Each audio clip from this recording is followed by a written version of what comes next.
Trip.com application ကိုအသုံးပြုပြီးတော့လေလက်မှတ်ဘယ်လိုဖြတ်လဲဆိုတာလေးကို sharing လုပ်ပေးသွားမှာပဲဖြစ်ပါတယ်ပထမဆုံးအနေနဲ့ဖုန်းထဲမှာ Trip.com application ကို download ဆက်ရပါမယ် download ဆက်ပြီးလို့ရှိရင် Trip.com application နဲ့ဝင်ပါမယ်ဒီ Trip.com ကနေပြီးတော့ hotel လက်မှတ်တွေလည်း booking လုပ်လို့ရတယ်လို့လေလက်မှတ်လည်းဖြတ်လို့ရပါမယ်ဒီခါမှာတော့လေလက်မှတ်ဖြတ်တာကို sharing လုပ်ပေးသွားမှာဖြစ်တဲ့အတွက် flight ထဲဝင်ပါမယ် flight ထဲဝင်လိုက်လို့ရှိရင်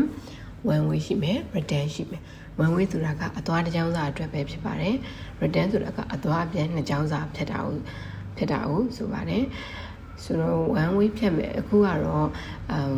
ဟိုချီမင်းကနေပြီးတော့စင်ကာပူသွားမယ်ဆိုပြီးတော့ one way တစ်ကြောင်းစာဖြတ်ပြမှာဖြစ်ပါတယ်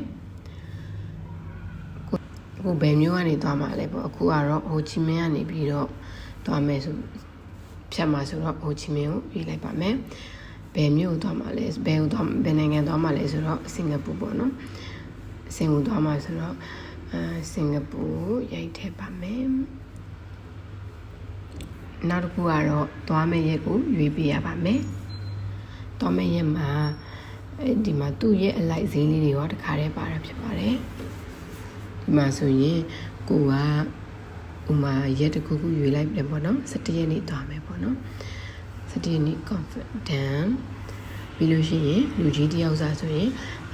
တယောက်ပေါ့တကယ်လို့2ယောက်ဆိုရင်2ယောက်ပေါ့နော်ဒီမှာသွားလို့ရတယ်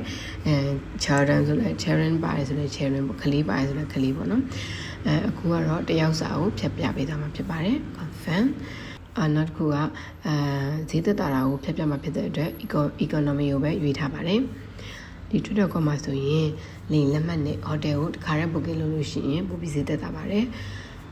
ဒါဆိုရင်အခုကလေလက်မှတ်တစ်ချောင်းစာဟိုချီမင်းကနေပြီးတော့စင်ကာပူကို April 17ရက်နေ့လူကြီးတယောက်သွားမယ်ဆို confirm ဖြစ်တယ်ဆိုရင် search လုပ်လိုက်ပါမယ်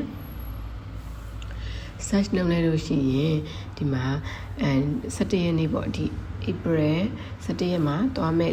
လေကြောင်းလိုင်းကြီးကြာလာပါလိမ့်မယ်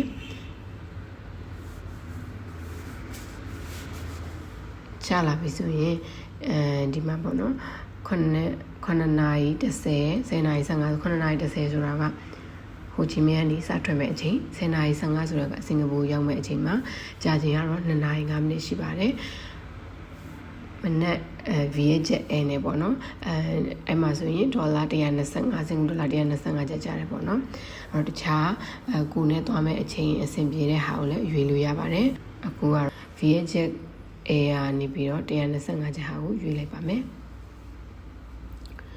ဒီမှာဆိုရင်သူကဒီ flight ဒီ ticket ကို cancel နဲ့ change လုပ်လို့ရတယ်ဆိုရင်ငါတရက်ကို55ကျပ်ထပ်ကုန်မယ်ပေါ့နော်အဲ့ဒါကိုရွေးမလားပေါ့ဒါကတော့သူရဲ့ service တွေထက်ရောက်တာပေါ့နော်ကိုကမလုံဘူးဆိုရင်တော့ဒါပဲယူလိုက်ပါမယ် slap ပေါ့နော်ဒီမှာဆိုရင် at passenger ပေါ့နော်ကိုကဒီမှာ first name နေဖြည့်ပေးရတယ် first name ပြီးလို့ရှိရင် last name ပေါ့နော်ဖြည့်ပေးရတယ်ဥမာမြန်မာနာမည်ကဥမာအောင်ကျော်ဆိုရင်သူကဥမာ first name အောင် last name ကျော်ဆိုရင်သူကကျော်အောင်နေဖြစ်တတ်တယ်အဲ့တော့ဒီမှာဆိုမြန်မာနာမည်တွေကပုံမှန်တော့အဲ့လိုမရှိတတ်ဘူးဆိုတော့ဒီမှာဒီ this passenger had no last name ဆိုရင်ဒီ first name မှာပဲဥမာအောင်ကျော်ဆိုပြီးအကုန်ဖြည့်လို့ရတယ်ပေါ့နော်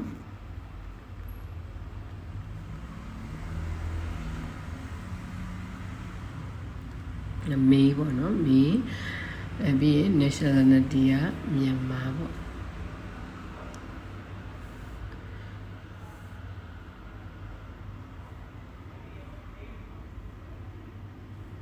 take up ကိုရမွေတက်ကလေးထဲပေါ့နော်ပြီးလို့ရှိရင်ကိုရဲ့ passport number ရိုက်ထည့်မယ်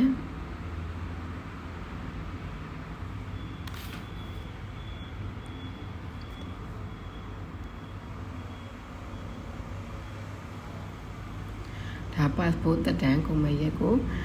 ရိုက်ထည့်တာပေါ့နော်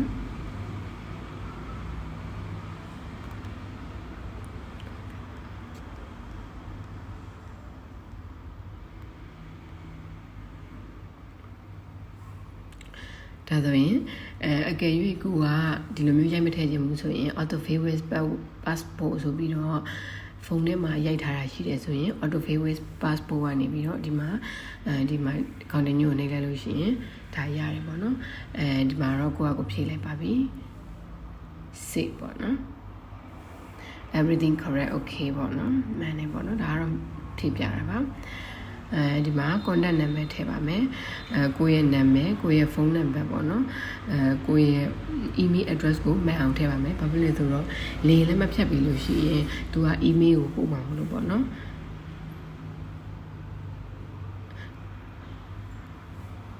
တယောက်စာပေါ့နော် 124.1 continue နေပါမယ်ခုံရွေးမလားပေါ့သူကခုံရွေးလို့ရှိရင်ထပ်ပြီးတော့ additional charges တွေကြာနိုင်တာဖြစ်တဲ့အတွက် skip C selection ကိုပဲနေလိုက်ပါမယ်airline တခြား service တွေထပ်ရောက်လာပေါ့နော်ဒါတွေအကုန်ကြော်လိုက်ပါမယ် continue to pay ပေါ့နော် VNB lounge လောက်မလားဥမာအစားအသောက်ပါမလားပေါ့အဲ့လိုမျိုးတွေပေါ့နော် insurance ဝယ်တာတွေပေါ့နော်ဆိုရင်ဒါတွေကိုကြော်လိုက်ပါမယ် continue to pay ပေါ့ payment အတွက်ကတော့ credit card သို့မဟုတ် debit card နဲ့ပေးလို့ရပါမယ်တခြား pay now နဲ့လည်းပေးလို့ရမယ် Apple Pay ပေါ့နော်အကုန်ပေးလို့ရတယ်ပေါ့နော်အခုက credit card နဲ့လုပ်မယ်ဆိုရင် card ပေါ့နော် new card အဲ့ဆိုရင် bank account number ထည့်မယ် bank account number တစ်ခုခုထည့်လိုက်ပေါ့နော်ပြီးလို့ရှိရင်နာမည်ပြီးလို့ရှိရင်နာမည်ရိုက်ထည့်ပေါ့နော်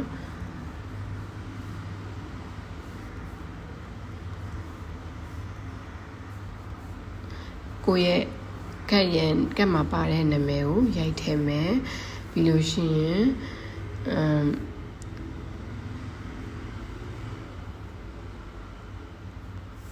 ပြီးလို့ရှိရင်ဒီ CVV ဆိုတာကနံပါတ်3ခုပါတယ်အဲ့ဒါလေးကိုရိုက်ထည့်လိုက်ပေါ့နော်အဲဆိုရင်confirm and pay ဆိုရင်ဒါရသွားပြီပေါ့နော် confirm and pay ဆိုရင်ဒါရပြီဒါပေမဲ့ဒါကတော့ကတ်နံပါတ်တွေရှောင်းနှိပ်ထားဆိုတာမရတော့ပေါ့နော်အဲ့တော့ confirm and pay နှိပ်လိုက်လို့ရှိရင်လင်းလက်မှတ်ဖြတ်ပြီးသွားပါပြီလင်းလက်မှတ်ရသွားပြီ confirm payment successful ဖြစ်သွားတယ်ဆိုရင်တော့လင်းလက်မှတ်ကို email ကနေပြီးတော့ပို့ပေးမှာဖြစ်ပါတယ်